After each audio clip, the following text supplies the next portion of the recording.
കായലുകളുടെയും തടാകങ്ങളുടെയും നാട് എന്നറിയപ്പെടുന്ന സംസ്ഥാനമാണ് കേരളം. കേരളത്തിലെ 34 കായലുകളിൽ ഏറ്റവും വലുത് വേമ്പനാട്ടു കായലാണ്.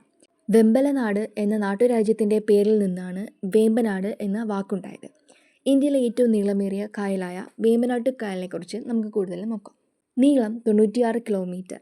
ഇന്ത്യയിലെ രണ്ടാമത്തെ വലിയ തണ്ണീർത്തടം. കേരളത്തിലെ ഏറ്റവും വലിയ റാംസാർ സൈറ്റ്. കുട്ടനാട്ടിൽ അറിയപ്പെടുന്നത് പുന്നമട കായൽ എന്നാണ്. നെഹ്റു ട്രോഫി വള്ളംകളി നടക്കുന്നത് പുന്നമട കായലിലാണ്.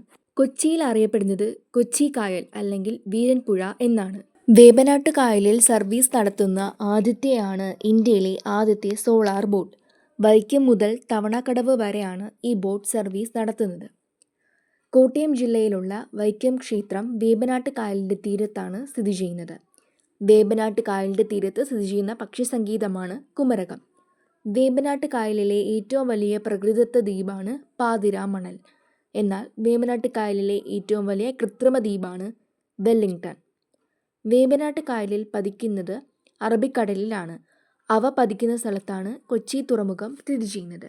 വേമ്പനാട്ടു കായലിൽ പതിക്കുന്ന നദികൾ പെരിയാർ, മൂവാറ്റുപുഴ, അച്ചൻകോവിലാർ, മണിമലയാർ, പമ്പാനദി, മീനച്ചിലാർ.